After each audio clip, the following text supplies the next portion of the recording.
د ملا دردونه او درملنې ځینې خلک شته چې بغیر له کوم فزیکي ضربې څخه د ملا د درد څخه شکایت کوي، چې دا ډول دردونه اکثرا د ملا د عضلاتو شخولو په صورت کې رامنځته کېږي. دا دردونه چې ډیر وخت د ملا په ښکته برخه کې رامنځته کېږي ناروغ ډیر په تکلیفوي. د ملا د عضلاتو د شخوالي سببونه: یو، کله چې د ملا عضلات تر فشار لاندې راشي، په دې صورت کې نوموړي عضلات کوښښ کوي چې د زیانمنې کولو څخه په امن کې پاتې شي، نو کوي، او په دې صورت کې محیطي اعصاب تر فشار لاندې راځي او شخص د ملا د درد احساس کوي. دوهم، که چیرته د یو یا دوه اونیو تداوي وروسته بیا هم د ملا دردونه دوام وکړي، نو په دې صورت کې زیانمنه حصه کومه تمونیکي ستونزه لري چې دا ډاکټر په واسطه باید په غور وڅېړل شي. ممکن دا دردونه لاندې سببونه ولري: یو، د کار کولو په وخت کې زیات کېناستل.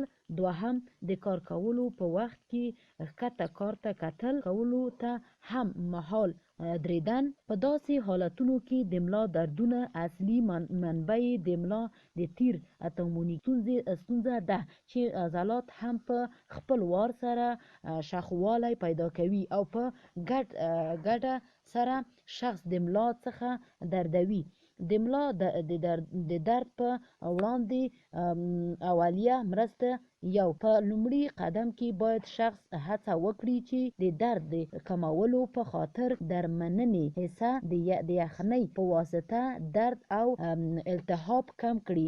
یعنې د یخ یوه ټوټه په یوه ټوکر کې وپیچي، د 4 څخه تر 6 دقیقو پورې په درملنه ساحه باندې وموښي. ځینې یخني التهاب کموي.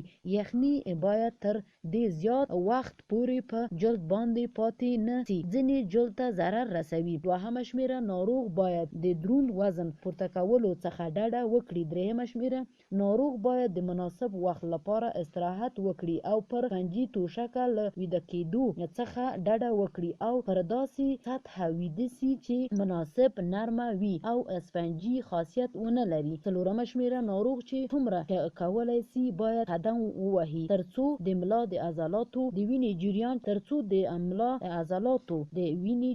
چټک سي او د ناروغۍ د رغولو پروسه چټکه سي.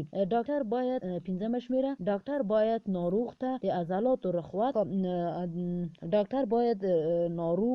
د عضلاتو رخوت ورکوونکو درمل د لنډې مودې لپاره په مناسبه ډوز توصیه کړي. د کورنۍ درمل د درد او التهاب په کمولو کې ډیر مرسته کوي. ځینې وختونه کېدای سي چې هم ورسره یو ځای استعمال شي. اوومه شمېره: د ملا کوم درد چې د ډیر وخت راهیسې شخص ورسره مخ وي، کېدای شي چې یخ پر ځای ورته مناسب ګرم ټکور تر 10 دقیقو پورې ورکړل شي، چې دا کړنه باید هره ورځ ترسره کېږي چې دا کړنه باید هره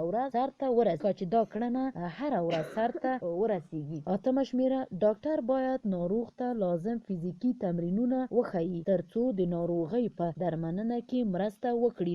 نهمه شمېره: په ډیر حالتونو کې فزیوتراپي هم ډیر اهمیت لري چې د لازم وخت لپاره باید ناروغ ته توصیه شي.